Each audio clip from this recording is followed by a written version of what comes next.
estás?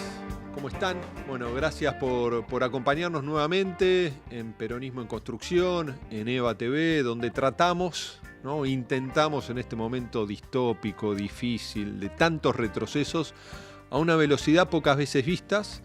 Tratamos de analizar el presente, comprender por qué llegamos a este presente y principalmente los desafíos que tiene el movimiento nacional justicialista, que tiene el peronismo, que tiene el campo popular, no solo en el marco de resistir estos embates que está teniendo la sociedad a partir del despliegue de políticas sociales, económicas, de retracción del Estado por parte de Javier Milei, que además se acompaña por un fuerte ataque al federalismo, de financiamiento de las provincias, sino también lo más importante, comprender cómo podemos construir, amalgamar una alternativa, no solo en términos electorales, ¿no? Que en el pasado lo pudimos hacer, sino principalmente en la capacidad de transformación para asumir los desafíos cada vez más complejos que implican gobernar la Argentina. Y cada vez más complejo porque el daño que va a dejar el gobierno de Milei es muchísimo más complejo que el daño que dejó, por ejemplo,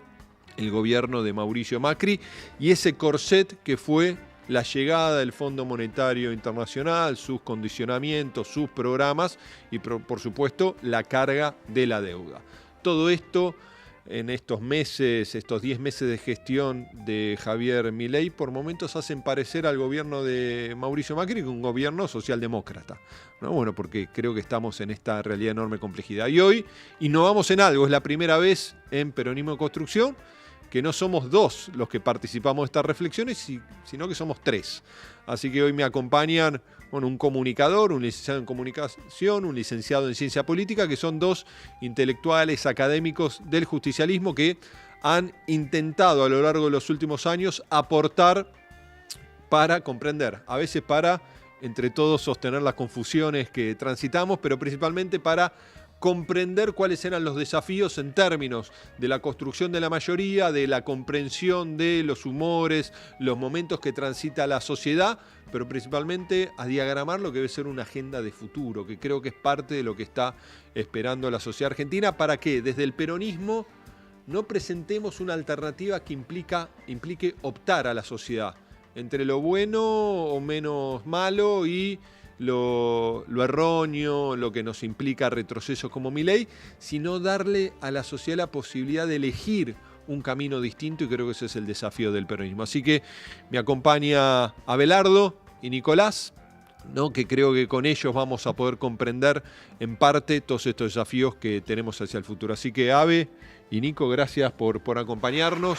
Y antes que me reten, les pido a todos que nos sigan en X, en Instagram, en Facebook, en TikTok, y por supuesto que se suscriban a el canal de YouTube, que para nosotros es muy importante. Ya son más de 10.000 seguidores que tiene EVA TV en YouTube, y eso es importante para seguir amplificando todos estos debates. Así que para empezar, agradeciéndoles que nos acompañen, abierto a el que irrumpa primero con su reflexión inteligente. ¿Así a pelo? A pelo, así, ¿no? Qué difícil.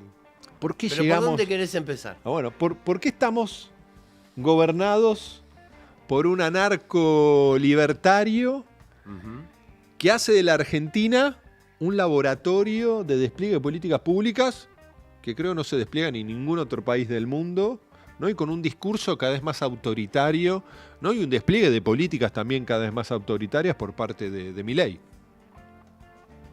¿Querés vos o voy yo? Como quieras. Está buena la pregunta. Se debatió mucho de esto, ¿no? Y ¿vos qué pensás, Sabe? Bien.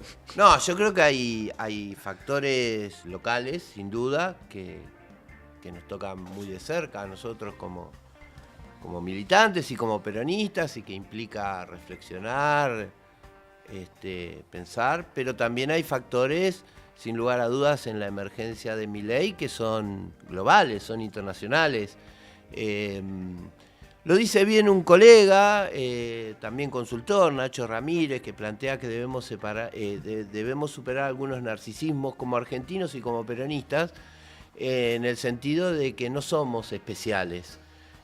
Muchas veces hay una tendencia en la sociedad, en gran parte de la sociedad, que siempre planteamos, bueno, Argentina es diferente, Argentina es distinta.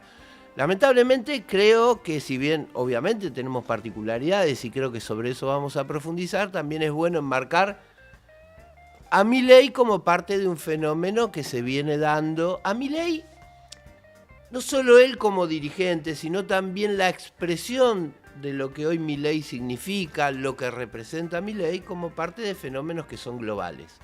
Digo, la emergencia en muchísimos lugares de líderes de ultraderecha, de derecha radical, de lo que bien llama Tocatlián la internacional reaccionaria, es evidente y sucede en lugares que a priori uno debiera pensar que, bueno, tienen muchas diferencias. O sea, ¿por qué gana la ultraderecha en su momento con Trump en Estados Unidos, o con Bolsonaro en Brasil, o con Meloni en Italia, o los grandes resultados electorales que viene teniendo la ultraderecha en lugares complejos y preocupantes, como por ejemplo Alemania o Austria? Digo, es como para, en principio, que gane la ultraderecha en Alemania es como, paren, che, algo está pasando. Y sin embargo, hay fenómenos alrededor de esto que tienen que ver con la desafección de la política, cuando digo hay fenómenos me refiero a que hay muchos estudios de opinión pública que marcan grandes sectores de la sociedad con un descrédito hacia la política, con falta de confianza progresiva en la democracia como sistema, y sin lugar a dudas hay factores que alientan esto, como un nuevo ecosistema mediático. La emergencia de las redes sociales está a esta altura. Cuando nosotros hace no tanto tiempo veíamos a Internet como un lugar de debate, casi como un nuevo ágora, donde todos en condiciones de igualdad podíamos dar nuestras opiniones y nuestros... Me hace ruido la llave acá y me pone muy nervioso. Disculpen, voy a parar. La voy a sacar porque si no, no puedo pensar, solo pienso en la llave. Esto es televisión, ¿verdad, señor? Acá está. Decía, estos, sin lugar a dudas, son fenómenos globales, que hay que atender, que hay que estudiar, que hay que pensar y al mismo tiempo tratar de comprender, sobre todo para enfrentarlos, para combatirlos. Y después hay fenómenos locales. No quiero monopolizar, pero sin lugar a dudas, el hecho de que haya habido gobiernos nacionales, los últimos gobiernos, tanto el de Macri como un gobierno que a todos nosotros nos tuvo como partícipes, que fue el de Alberto Fernández, e incluso los últimos años de Cristina, con una economía frenándose. Ese malestar acerca de la democracia y de los partidos tradicionales para poder dar respuesta a demandas, sin lugar a dudas, tiene consecuencias. Te interrumpo, tenés superposiciones de crisis. Fíjate en el nombre de Abelardo, tenés la crisis económica. Vos sabés bien, Nicolás, Brasil tuvo la recesión más larga y profunda de su historia hacia el final de Dilma, y siguió con Temer y siguió un poco con Bolsonaro, que es un fenómeno absolutamente impresionante en términos económicos para Sudamérica. Nosotros tenemos este estancamiento largo del que está hablando Abelardo, y si le sumás a eso los cambios tecnológicos, le sumás a eso las crisis de los partidos, crisis del lugar en el que se ubican los varones y las mujeres, crisis o cambio, mutación, fragmentación del mundo del trabajo, el impacto de la pandemia como algo absolutamente insoslayable. Fíjate que ni siquiera lo nombramos acá cuando lo tendríamos que seguir nombrando. No lo queremos nombrar, lo queremos evitar. Desescalada de la globalización que nuestra generación conoció desde fines de los 80, vamos a decir así, o un poco antes también. Para acá está cambiando totalmente. El ascenso de China, el descenso de Estados Unidos, pero quiero decir, lo que pasó en nuestro continente con Trump, Bolsonaro y el fenómeno de Milei, también te habla de múltiples crisis. Y después está la situación del peronismo. El proceso, digamos, político de que todos nosotros nos identificamos y nos seguimos sintiendo identificados, Bueno, empezó, irrumpió con Néstor Kirchner hace ya más de 20 años. Y más de 20 años en un proceso histórico son los que van desde que cayó Perón hasta que subió Videla. Entonces son muchos años que pasan muchas cosas, que hay muchas mutaciones generacionales, de formas de entender, las cuestiones. Y creo que estamos digamos, hay una especie de coincidencia de todas esas crisis, donde si yo tengo que decir, el señor Milei toma todas las peores decisiones que se puede tomar en el medio de una coyuntura tan crítica. ¿Y cuánto pesa esto que Abe estaba empezando a hablar y lo interrumpió la llave, ¿no? El ágora que es Internet, ¿no? Y el consumo a partir del uso del teléfono celular principalmente, que termina reafirmando nuestras creencias y consolidando nuestros prejuicios, ¿no? Y se termina de consagrar en sectores inclusive de la sociedad que necesitan de lo gregario, de lo colectivo para un progreso, esa mirada del individualismo absolutamente extremo, ¿no? Mira, creo que tenemos que agradecerle al señor Elon Musk lo que está haciendo, digamos. Él está develando y está profundizando y está develando algo que ya se venía debatiendo. Cuando fueron las audiencias de Mark Zuckerberg en el Senado de los Estados Unidos, acordate, él ahí como un pollito mojado. Y vos sabés lo que son los senadores de Estados Unidos, tenés que jurar, tenés que ir, estás obligado a declarar, estás obligado a decir verdad. No es joda para una compañía que cotiza en la bolsa. Sí. Y ahí está el tipo teniendo que responder que, bueno, justamente si se manipulan estas cuestiones, si por cómo funciona el algoritmo de Facebook, hubo más probablemente una especie de genocidio en Myanmar, porque circulaban más los mensajes de odio contra ciertas etnias. Y lo que estamos viendo ahora a todas luces, me parece que esto es una ventaja para nuestros dirigentes. ¿En qué sentido? Lo que estamos viendo de Elon Musk y lo que estamos viendo en carne propia de Elon Musk como dueño de la ex red social Twitter y su vínculo, digamos, estos tecnoautoritarios, tecnofeudalismo autoritario del que se habla, está poniendo sobre la mesa una pregunta que me parece que es, bueno, los que no formamos parte de ese mundo de ideas absolutamente extremo, en el que también vemos localmente cómo se suma el señor Galperín de Mercado Libre a discutir con cualquier persona, de cualquier manera, groseramente. Sí, descalificando, digo, es incomprensible, ¿no? Me sale la palabra grosero, sí. A veces ignorante. Cuando si tiene las posibilidades de hacer otra cosa, de poner en otro lugar el debate, si quiere debatir lo que sea, los impuestos, la educación, la productividad, cualquier tema podría hacerlo de otra manera, pero elige hacerlo de ese tema, como están haciendo estos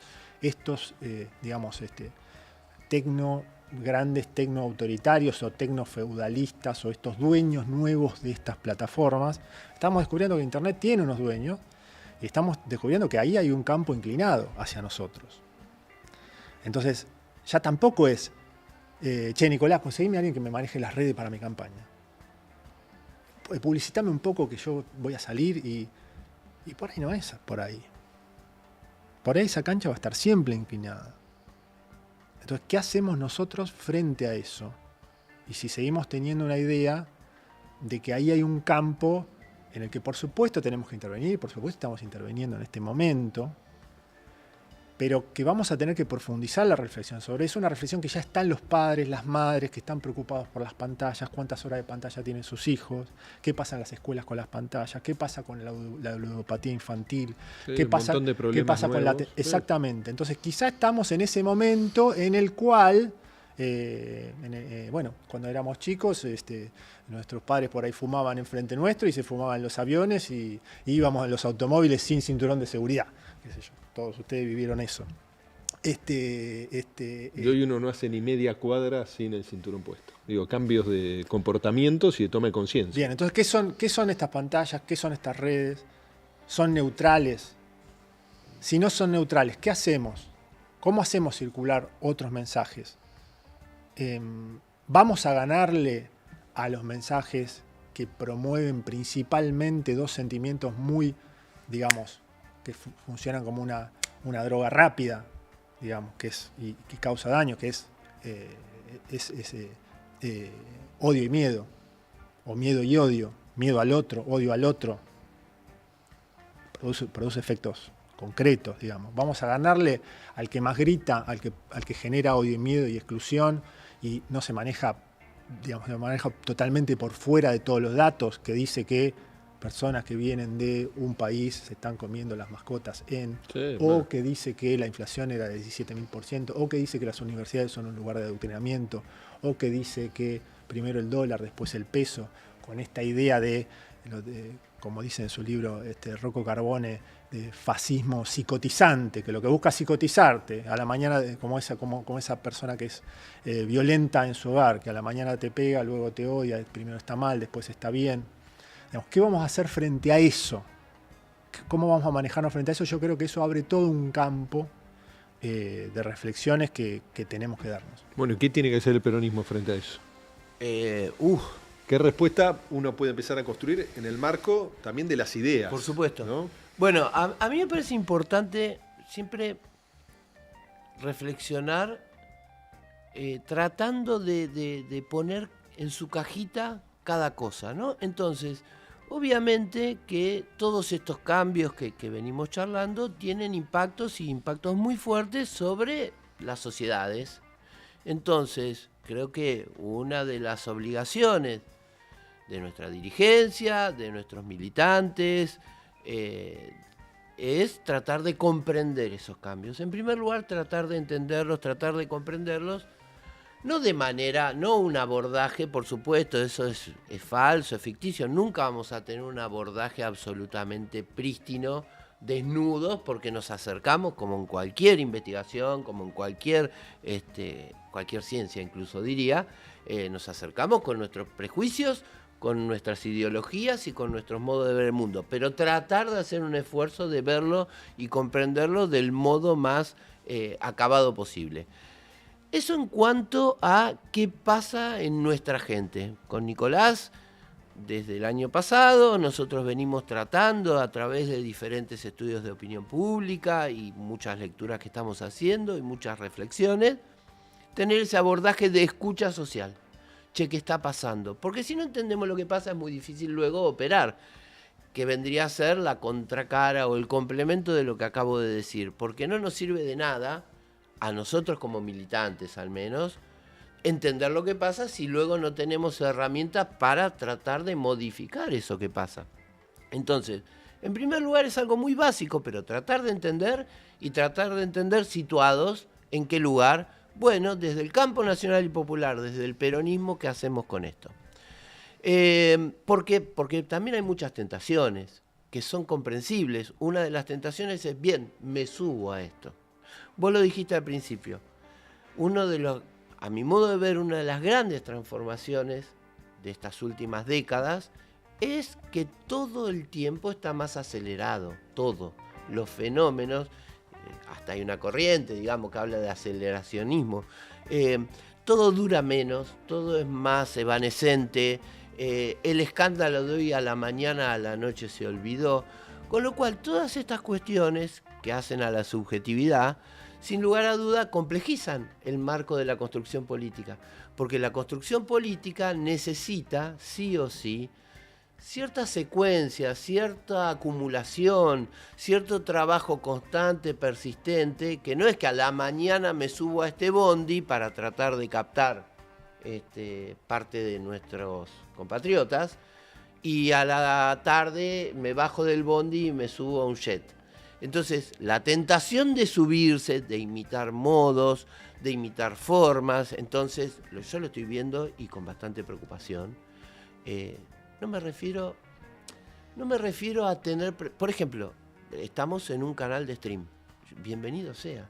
Sin lugar a dudas, es uno de los nuevos formatos que se consumen, que se ven, y ojalá tengamos infinitos lugares partisanos para poder debatir estas cuestiones. Pero sí me preocupa cuando veo dirigentes que lo que intentan es copiar los modos como si ese fuera el camino, ¿no? Entonces Milei grita e insulta. Lo digo yo que en general en mis redes sociales históricamente he sido puteador y chicanero Y cada vez lo soy menos, precisamente porque vi que lo que en ese momento era casi como un código irónico de participación, o por lo menos yo lo hacía desde ese lugar, se ha vuelto casi una obligación. Digo, cuando Galperín bardea, a mí me da vergüenza ajena. Me da vergüenza ajena. Digo, nuestro principal empresario de una empresa líder en Latinoamérica sea tan grosero y bruto, me da vergüenza. Entonces, no es copiando los modos seguramente que nosotros vamos a poder... Descartamos, por ejemplo, que el próximo presidente sea un panelista de televisión como ha ocurrido ahora. Por lo menos yo voy a trabajar de que no suceda. No sé si yo no lo puedo descartar. Sinceramente no lo puedo descartar. Quizá el próximo presidente sea, no sé, un compañero o compañera que haga las cosas que hoy hace Milei. Entonces que vaya y haga escándalo y putee y maltrate y qué sé yo cuánto.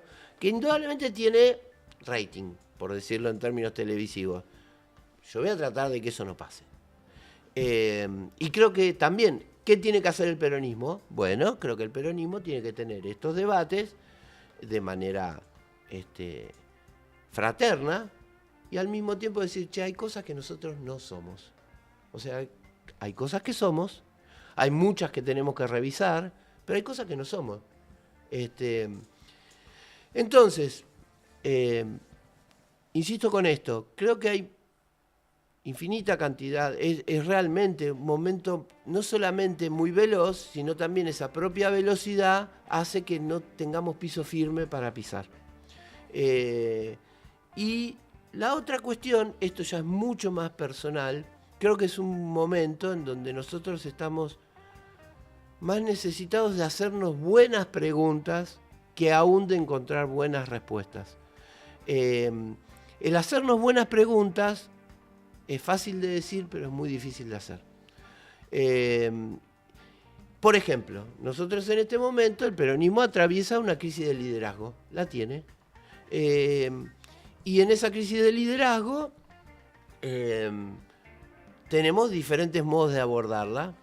Bueno, creo que un mal modo de abordarla es confundir discusiones programáticas cuando en realidad discutimos liderazgo.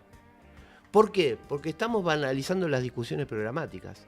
O sea, cuando nos tiramos por la cabeza cuál es el mejor modelo de desarrollo hacia el futuro de nuestro país, cuál debe ser nuestra inserción en el mundo, de qué modo nosotros somos capaces, siempre partiendo de la base que compartimos ciertos valores y principios sí, que implican que, por ejemplo, el modelo de desarrollo que nosotros debiéramos proponer debe incluir a todos, no a una parte, debe incluir a todos. Y a todos es a todos es a los sectores populares y también al empresariado, por supuesto.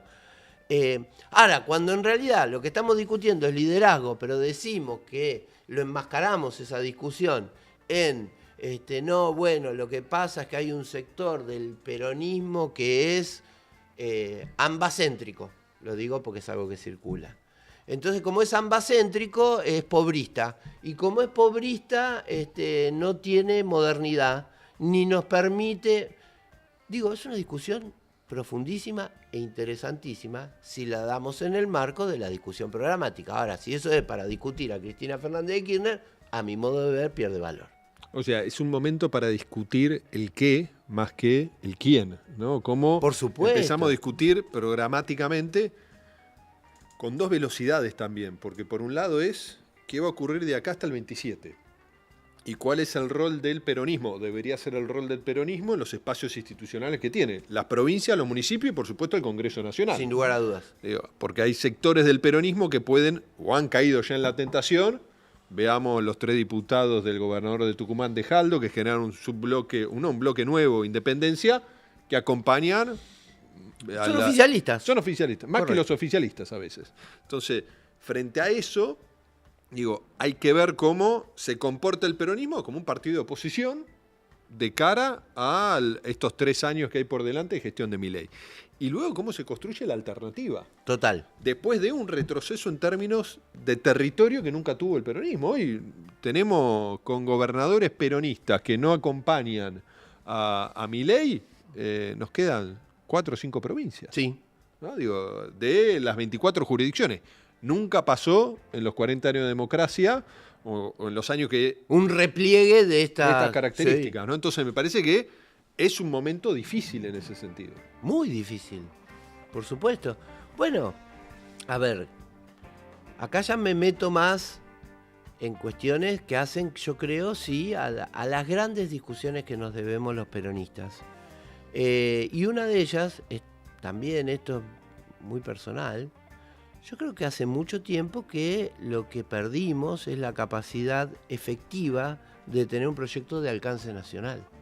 Hoy por hoy, el peronismo, a mí no me gusta, pero debo observar que sucede así, es un conglomerado de sellos provinciales, de liderazgos provinciales, algunos podrán ser más de nuestro agrado, otros menos, pero no dejan de ser manifestaciones locales que solo comparten en el fondo la adscripción a un color en una boleta, Sí, pero la ni siquiera una liturgia, elección. Sí. Ahora, dicho esto, también hay que decir lo otro, porque si no es entrar en un autoflagelo que yo creo que tampoco debemos hacer. Es como esta cuestión, también muy en boga, vine a decir todas las cosas que tenía ganas de decir hace un montón de tiempo. Estoy chocho, en este momento estoy feliz. La autocrítica. Tenemos que hacer la autocrítica, ¿no? Todo. Y en general, esta es otra que veo, la autocrítica, voy a hacer una autocrítica en este stream. Yo creo que Nicolás estuvo muy mal. Eso no es autocrítica, hermano. Eso es criticar al compañero, que no está mal, pero no digamos que es una autocrítica. En general, la autocrítica, la verdad, yo creo que la autocrítica uno la hace con su almohada y casi sin que te escuche la almohada, porque da vergüenza haberse equivocado. Da culpa haberse equivocado en lo que nos hayamos equivocado. ¿Hay que hacerla colectivamente? Sin duda, obvio que hay que hacer crítica. Pero no nos flagelemos, decía yo. También es cierto que el peronismo, en una situación muy crítica como vos planteás, bueno, en estos 10 meses que lleva el gobierno, se ha mantenido unido en sus cámaras de representantes, tanto de diputados como de senadores. En general no pasaba eso, ¿no? En general cuando el peronismo pierde es un puto quilombo. No, en el 2015 lo fue. Todo estalla. Sí, en el gobierno de Macri los Exacto. primeros meses fue una ruptura muy Rupturas fuerte. fuertes. Acá no ha habido rupturas. Es bueno que no haya habido rupturas, podríamos reflexionar de por qué no las hay. Creo que no las hay porque todos tenemos un gran estado de confusión. Y Milei ayuda también, ¿no? Porque Eso iba a decir. es tan distópico lo Siempre. que propone. Exacto. Esa es otra cuestión. Yo creo que hay compañeros que les gustaría estar sentados con Milei y que no quieren Milei, ¿no? En algunos Y casos. ahí también hay 2 elementos más. Uno tiene que ver con... uno sabe que seguramente si Milei se fortaleciera más, nosotros nos dividiríamos más. O sea que esa no división debería ser una señal de alerta para nosotros por la negativa. Él no debe estar tan fuerte como yo estoy viendo en la tele si nosotros no estamos tan divididos. No hay leyes en ciencia política, pero en Sudamérica, presidente fuerte, oposición dividida. Por supuesto que hay fragmentación, por supuesto que está dividida la oposición, por supuesto que vemos muchos debates y mucha incapacidad muchas veces para coordinar, pero comparado con otros momentos de estallido, división, esto marca algo. Y por otra parte también está lo que está pasando en nuestra gente. El peronismo viene de ganar en la primera vuelta con 37% de los votos, en una situación muy difícil de la economía, donde al candidato que hoy es presidente no lo mencionamos antes del día de las PASO. Ningún elemento de la campaña nuestra mencionaba a Milei hasta el día de las PASO. Y el día después de las PASO hubo que hacer una devaluación del peso. Y la inflación estuvo altísima de agosto a octubre. y por supuesto en noviembre y diciembre también, y ya lo vimos. Más las decisiones que tomó Milei en diciembre. Pero que fue una situación dificilísima donde el 37% de los votos fue al peronismo y luego hubo una sumatoria del 45%. Cuando nosotros seguimos ocultando ese 37%, por supuesto, y 45%, es mucho más compacto en sus opiniones y rechazo de Milei que aquel núcleo duro que está apoyando y avalando todo lo que dice Milei, que le parece un fenómeno. Prácticamente es del doble a quienes nos parece que Milei hace prácticamente todo mal y prácticamente toma las peores decisiones para la Argentina, que los que les parece en la Argentina que está haciendo prácticamente todo bien. Porque él pudo canalizar el enojo, esto que decía Abe, de los 8 años que no fueron positivos, ¿no? Del gobierno de Macri y después del gobierno de Frente de Todos, pero ahora, a partir de sus decisiones, empieza a alejar parte de su propio electorado de la primera vuelta, ese 30% que era más expresión del descontento y que estaban defraudados que quizás de un acompañamiento más ideológico. Estamos hablando ahora, y en esos efectos, casi es frívolo lo que estamos haciendo en este stream, con 5 millones nuevos de pobres en Argentina, con 18 puntos de indigencia. 5 millones de pobres son 10 provincias de la Argentina, en términos de habitantes. Lo que estamos, esos efectos, fíjate que también creo que nos dejan abierta una puerta, que es, nosotros nos estaba costando mucho, y muchos de nuestros dirigentes creo que también tenían una confusión, de que, y eso lo dice la gente, pero nuestros dirigentes también lo dejaban decir o transmitir, que algo de esto había que hacer. Algo de esto había que hacer. Cuando hablo de las cuentas públicas, del orden de las cuentas públicas, en términos macroeconómicos o de gasto de algunas áreas del Estado.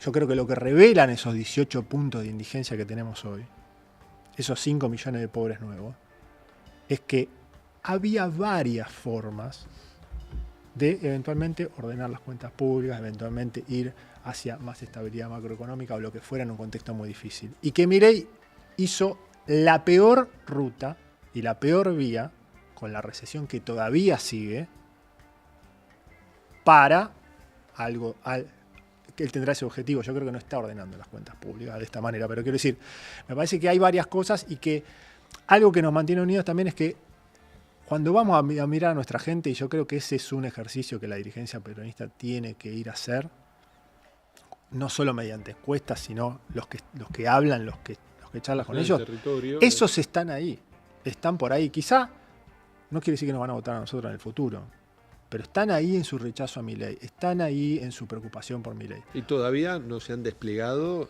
las peores consecuencias de estas políticas, ¿no? Porque estamos viendo inclusive una fotografía vieja. Ahora, a partir de lo que planteaba Nico, yo comparto ese análisis de que la unidad también se sostiene por lo que es el impacto de las políticas de Milei. Cuestión que en parte también ocurrió en el segundo tramo de la gestión de Macri, que parecía impensable, ¿no? Porque recordemos, en el 17 en la elección se estaba discutiendo si en el 23 iba a ser Marcos Peña, María Eugenia Vidal o Horacio Rodríguez Larreta los presidentes, porque la reelección de Macri estaba resuelta. Total. Todo eso se desvanece. Creo que fue Alberto Rodríguez Sá que planteó primero ahí 2019, porque parecía que había una nueva hegemonía de centro-derecha democrática en Argentina. Todo eso se desvanece, se consolida la unidad en términos electorales, esa decisión de Cristina que fue muy sorpresiva de dar un paso hacia atrás, buscar un candidato que ampliaba, que no tenía votos, pero era un mensaje de ampliación, permitió la victoria. Ahora, creo que estamos en una situación donde nos permite aprender de muchas de las equivocaciones de todo ese proceso político. Ahora, ¿cómo construye el peronismo una alternativa que sus chances electorales no sean solo espejo del fracaso de Milei? Bien, ¿cómo? No tengo la respuesta. Si tuviera la respuesta, ya tiro mi candidatura a presidente. Total, digo, está abierto esto, ¿no? Milei abrió todo. Y escúchame, si pudo él, ¿por qué no voy a poder yo? No tengo una respuesta, pero sí, por lo menos creo que hay algunas cuestiones. Vos lo planteas bien, vos decís cómo construimos una alternativa. Ya el decir alternativa no es lo mismo que decir cómo construimos la nueva oferta electoral. Estamos necesitando una alternativa. Una alternativa implica que en muchos aspectos nosotros debemos dar nuevos caminos, nuevos sueños, trazar nuevos objetivos, al mismo tiempo con la dificultad, como bien decía Nicolás recién, de que seguramente el próximo gobierno, sea del signo político que sea, se va a encontrar una Argentina muy dañada, al menos socialmente. Quizás tenga... Imaginemos por un instante que, como dicen los libertarios, yo no la veo, ellos la ven, y efectivamente acá comienza un ciclo económico, obviamente atado a lo financiero, con destrucción del aparato productivo, con enormes bolsones de pobreza estructuralizadas, pero que caminan sus propios términos. Yo creo que no va a suceder, pero imaginemos que sí. Bueno, así todo, eso no sería un éxito para nosotros. Punto. O sea, nosotros de eso, incluso aunque ande bien, por eso yo no entiendo, sinceramente, no entiendo algunos referentes políticos, no necesariamente de nuestras fuerzas, sí del radicalismo, incluso del PRO, que dice, no, tenemos que dar tiempo a ver si anda bien. ¿Qué es que ande bien Milei? O sea, que ande bien Milei es algo que para los peronistas es un espanto. Una sociedad de excluidos, la discusión alrededor de lo universitario es muy sintomática. Si hay algo en nuestro país que ha permitido el ascenso social, la movilidad social, etcétera, etcétera, es la educación pública de calidad, gratuita, etcétera, etcétera. Entonces, nosotros vamos a tener que dar muchísimas nuevas respuestas a nuevas demandas y nuevos problemas, al mismo tiempo que vamos a tener que dar respuestas a viejísimos problemas muy estructurales, de los cuales algunos somos responsables copartícipes. O sea, que la Argentina no tenga cierto consenso, voy a decir consenso básico, me quiero morir. Siempre hago un chiste con esto, tenemos que tener 3 o 4 consensos básicos, ponernos de acuerdo en todo lo que está bien y estar en contra de todo lo que está mal, lo cual es hermoso porque todos podemos ponernos de acuerdo en eso. Ahora después cómo hacerlo, empiezan los tiros, ¿no?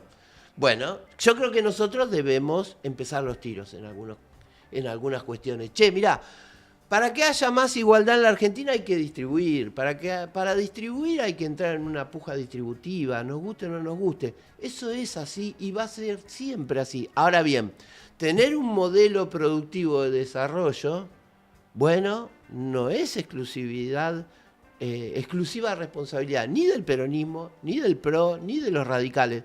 Es una responsabilidad de la dirigencia política y de otras dirigencias que también están muy en default en nuestro país. No, y tenemos que avanzar en cuestiones que no avanzamos. Sin duda. Si hay un RIGI aprobado por este gobierno que implica retrocesos enormes que van en contra de un modelo de desarrollo, de industrialización y de generar riqueza para multiplicar la riqueza, es porque nosotros no pudimos en 4 años generar los consensos de cómo se generan esos mecanismos de incentivo para grandes inversiones, pero defendiendo el interés nacional. Fíjate, ese debiera ser uno de nuestros aprendizajes. Che, fuimos 4 años de gobierno, no pudimos acordar, consensuar, ni siquiera hacia adentro de nuestro propio espacio político, un modelo de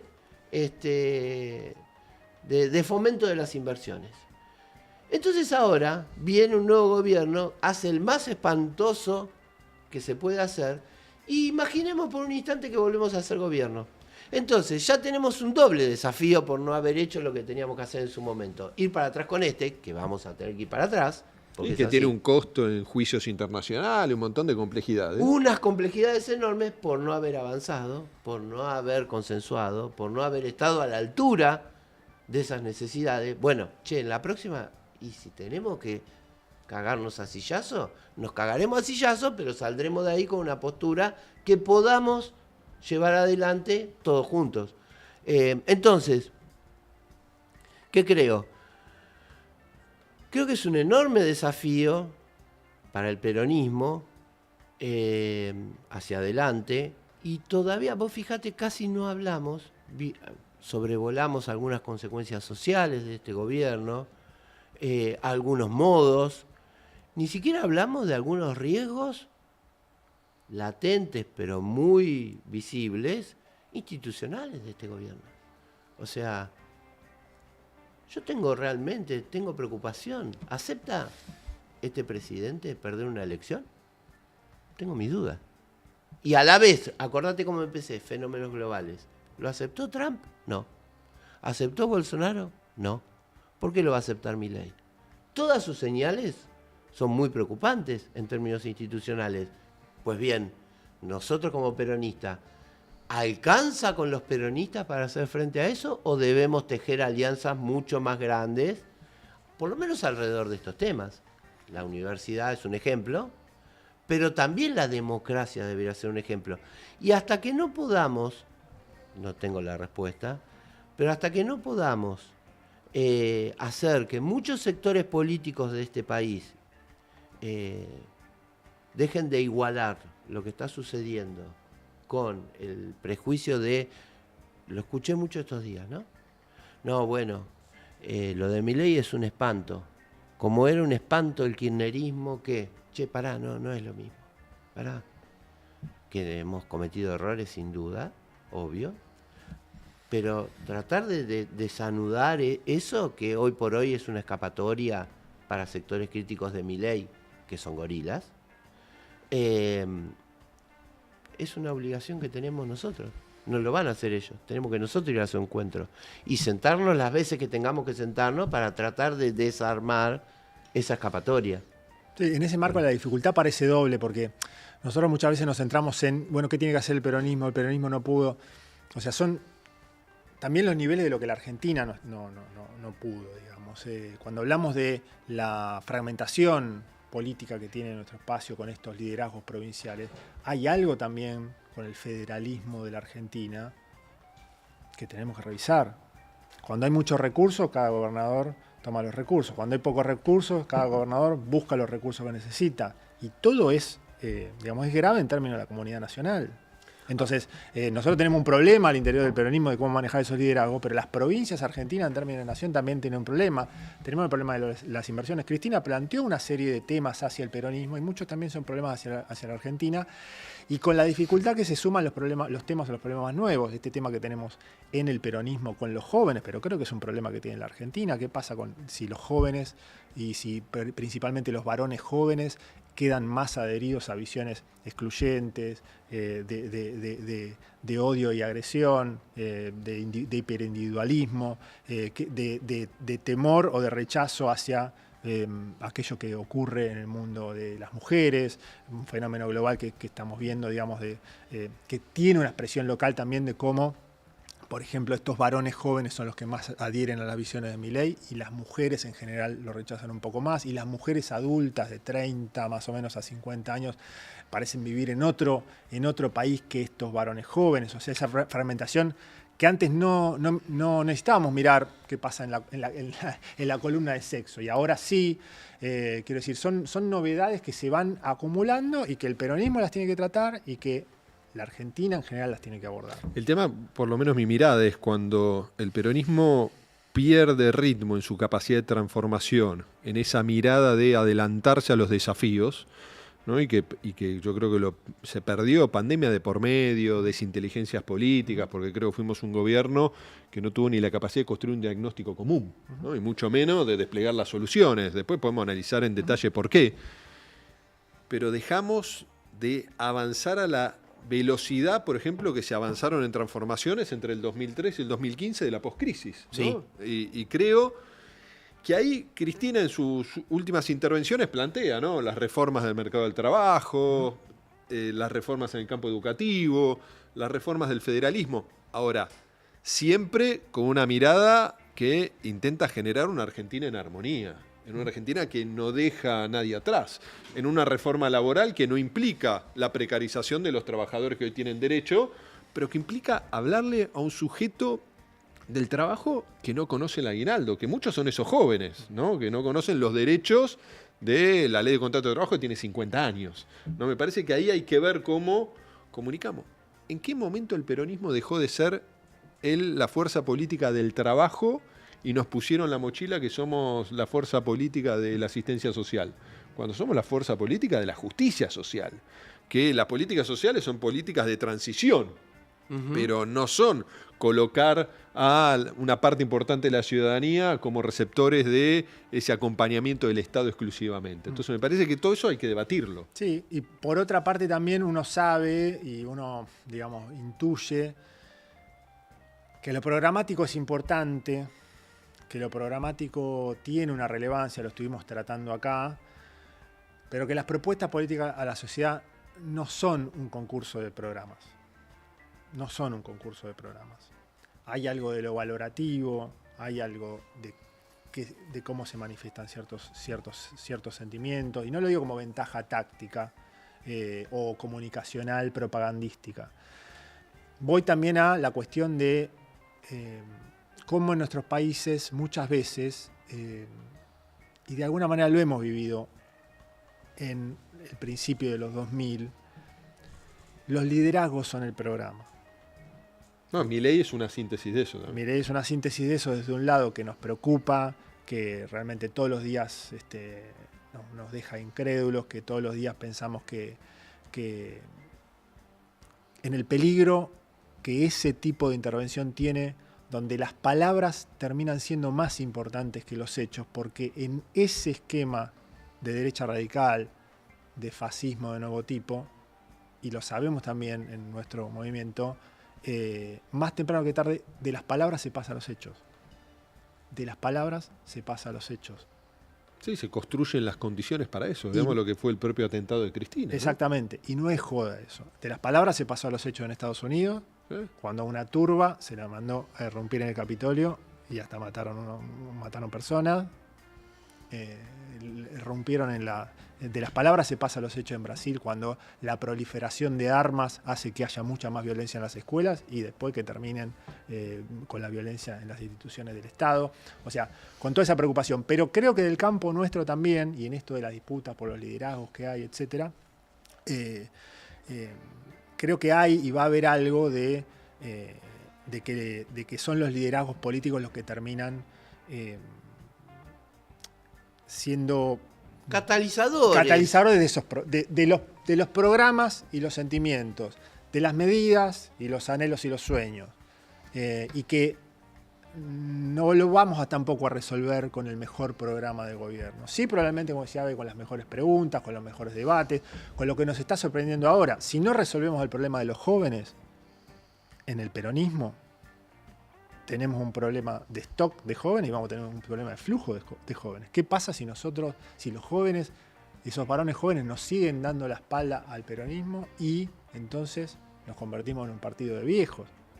Ahora, esos jóvenes que votaron a Milei a partir de la irrupción de un proceso electoral donde yo comparto que la gente vota con sentimiento, vota con corazón, un sentimiento, un corazón de enojo, que era la pandemia, los 8 años de retracción en términos sociales y económicos, eligieron a Milei, que termina siendo, en parte, su verdugo, ¿no? Porque no van a mejorar sus condiciones sociales, no va a mejorar su expectativa de vida. Una cosa es votar pensando lo que puede venir y después es sufrir las consecuencias de esas políticas. No alcanza solo con eso para que vuelvan con nosotros, tenemos que interpelarlos de alguna manera. En todo caso, eso será una oportunidad. Digo, si él decide seguir agrediendo, digamos, materialmente a muchos, algunos no, porque en ese voto transversal que tiene Milei está ese joven de un barrio que tiene una infraestructura complicada y que tiene posibilidades de trabajo complicado, y está ese joven de un barrio acomodado. Era ese voto transversal. Digo joven principalmente, ¿no? Pero por supuesto que hubo otros que se acercaron. Pero en ese sentido, creo que por lo menos requiere, digo, insisto, y machaco con este tema de los jóvenes y de las mujeres. Digamos, temas que históricamente nuestro voto, o en este proceso más largo, del 2003 para acá, un poco el voto de aquella gente joven y aquella gente de menores ingresos se ordenaba de los jóvenes hacia los viejos y de los menores ingresos a los mayores ingresos. Y el voto que venía del otro lado, que se catalizó en macrismo, Alianza Cambiemos, venía más de los viejos y de los barrios más acomodados y de la zona más acomodada de la Argentina para abajo. Ahora hay a partir de la irrupción de Milei hay un estallido de un poco de eso, un descalabro de eso, que también tengámoslo en cuenta, el más perjudicado es aquella coalición Cambiemos. Porque Sí. ¿quién se dice del PRO hoy en día? Sí, sí, sí. Cuando el PRO era algo irrefrenable, ¿sí? Entonces, bueno, nosotros creo que tenemos que abordar eso. ¿Qué pasa con este nuevo mundo de las mujeres? Que no son solo las mujeres jóvenes. ¿Qué pasa con ellas? ¿Qué pasa con esas jefas de hogar que están sosteniendo la vida en este contexto y que son las que más alejadas están, más alejadas, que les causa temor, que no están de acuerdo con esa agresividad que les propone Milei, que no les da seguridad en su vida, en la vida más cotidiana, en sostener la vida, la alimentación, la educación, qué va a pasar con sus hijos y con sus hijas? Es decir, bueno, y el peronismo también, ¿qué habla hacia esas mujeres? Recuperando y retomando lo que ha sido el movimiento de mujeres. Después está ese otro debate, que me parece que es estéril, de si el peronismo se pasó de rosca con el feminismo, digamos. Me parece que quizás no va por ahí la discusión. No, yo creo que no perdimos por eso. Perdimos por lo que no hicimos, no por lo que hicimos. Digo, perdimos porque no mejoramos los salarios, parece una manera. No perdimos porque ampliamos derecho. Creo que hay que retomarlo a eso, hay que resignificarlo, hay que volver a escuchar qué pasa ahí, pero de ninguna manera es que las mujeres están pidiendo menos derechos o menos acceso, o que no hay cosas que consideran que quieren todavía, necesitan y quieren todavía más igualdad en ese mundo del trabajo fragmentado o en la educación o en lo que sea. Pero, insisto, la dificultad que tenemos es que las capas de complejidad y de crisis están una atrás de la otra y una sobre la otra. Lo global y lo local, lo partidario y lo nacional. Me parece que nos encontramos ante un momento donde la jugada táctica no nos va a salvar. Y, Abe, ¿cómo ves el proceso del peronismo en términos de las elecciones que por ahora hay en noviembre, ¿no? Para elegir presidente del partido? ¿Ves que puede ser algo sustantivo? Va a haber no, por eso. elección. Si elección o lista de unidad, o digo, son las distintas opciones que uno observa, ¿no? Voy a ser muy correcto políticamente. La verdad no me importa mucho, sinceramente lo digo. Creo que obviamente que está bueno que el partido esté normalizado, que renueve sus autoridades, pero estaría mucho más bueno que además el partido funcionara como tal. Y eso no viene pasando hace mucho tiempo y casi que diría que no es una tradición de peronismo, donde siempre a lo partidario le damos poca trascendencia. Es una herramienta electoral. Claro, es una herramienta. Es malo para mí. Yo creo que ya a esta altura no nos podemos permitir ese lujo. Debiéramos tener, con la infinita cantidad de desafíos, que muchos de ellos abordamos muy superficialmente, pero los abordamos en esta charla. Bueno, no es joda tener un partido con sus técnicos funcionando, pensando, estudiando. Con Nicolás nos reímos bastante porque una cosa que estudiamos de los partidos norteamericanos, particularmente del Partido Demócrata, es que en un momento de mucha crisis ellos decidieron que iban a incorporar ciertas tecnologías, el apoyo de ciertas tecnologías para la construcción de su movimiento y su movimiento de votantes. Y bueno, juntan datos y datos y datos de un montón de demócratas por ahí que son de acceso libre para cualquier demócrata. Entonces hay como un server donde tenemos los datos de Nicolás, Abelardo, él, etcétera, etcétera, dispuesto para cualquiera que pueda jugar. Eso hoy es impensable para nosotros, donde cada uno arma su quintita, su institutito, su cosito. Muy bien, dicho esto,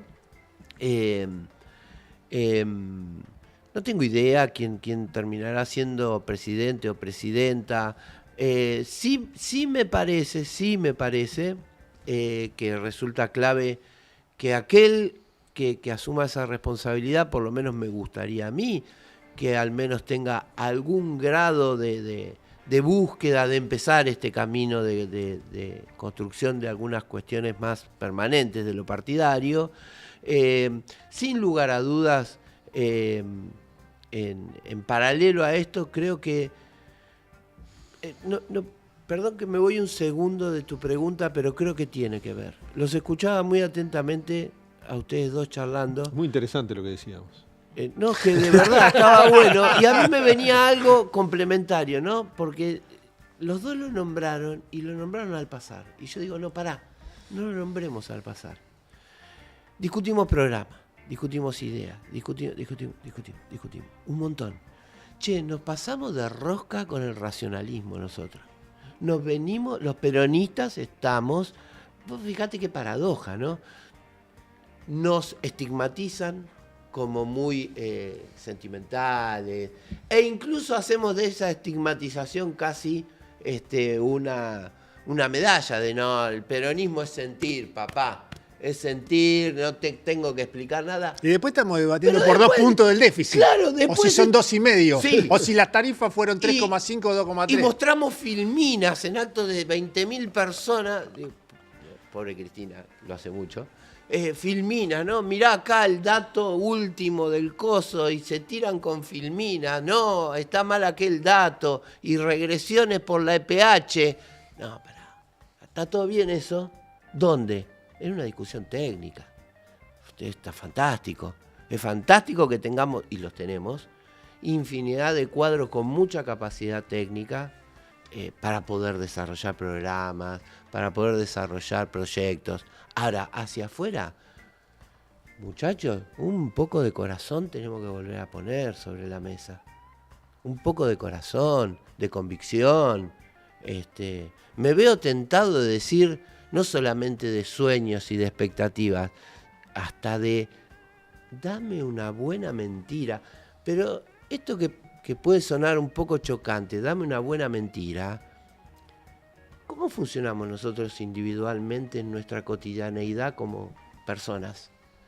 Necesitamos siempre tener una ilusión para salir a la... O sea, si yo la verdad salgo esta mañana, me levanto y tengo que pensar en mis capacidades, o sea, reales, de productividad, de pensamiento, y mucho, viste, estoy viejo, llevo muchos años, estoy cansado, me duelen las articulaciones, y yo tengo que salir y creerme que voy y encima a jugar el PAMI bien. está dando... El PAMI está hecho pelota, pero yo tengo que salir de mi casa, tomarme el colectivo y creerme que ese día va a ser un buen día para mí. Y yendo a lo partidario, lo que no podemos, si no lo podemos explicar al que pasa por la esquina, si no lo podemos explicar, voy un poco más acá. Al informado, al que quiere estar informado de lo nuestro y que está mirando acá, si no se lo podemos explicar bien por qué, para qué, no va a servir. Si va a ser una estrategia, otra estrategia, la lista, la elección, si es más este sector, el otro. Si no lo podemos contar y no lo podemos explicar de por qué eso es importante y que eso va a llevar a algo, en un momento de, bueno, que se pierde con un candidato que hablaba mal de todos los políticos supuestamente y que estamos mal de hace 100 años y eso hizo sentido en algunos o en algún sector, nos vamos alejando. Tenemos que poder explicar si vamos a dar una disputa, por qué, si vamos a plantear una cosa, por qué, si vamos a incluso a debatir o discutir con un compañero, o ir en el interno con un compañero. Bueno, hace poco con Nicolás hicimos con Nicolás y una gente de la Universidad de Quilmes, del Instituto Socpol, hicimos un estudio nacional, una encuesta nacional, de muchas cosas, pero una que particularmente teníamos mucho interés en ver si la autopercepción de un kirchnerista y de un peronista era muy diferente. Se discute mucho, está sobrediscutido en términos dirigenciales y militantes. Y la verdad que en la gente eso no está. O sea, aquellos que se dicen peronistas y aquellos que se dicen kirchneristas, ¿hay diferencias? Sí, las hay, de grado, de intensidad. Un peronista quizá hoy tiene un poquito más de preocupación porque los planes sociales sean trabajo efectivo y no asistencia. Un poquito más sobre la seguridad. Ahora bien, cuando vos comparás esos dos universos con cualquiera de las otras expresiones políticas que hay en nuestro país, las distancias entre esos dos y los demás son enormes. Y las distancias entre esos dos, nuestras, ni siquiera son primos hermanos, son hermanos. Y uno con un hermano no piensa exactamente igual, ¿no? Pero, somos la misma familia.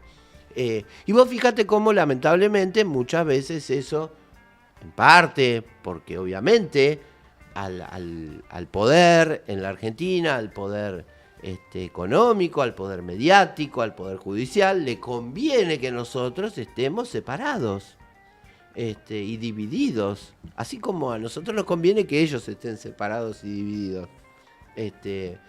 Entonces, bueno, me parece que parte de estas cuestiones y espacios como este para mí son muy valiosos, de debate, de lanzar discusiones, tienen que ver también con la posibilidad de, entre nosotros, seamos buenos entre nosotros.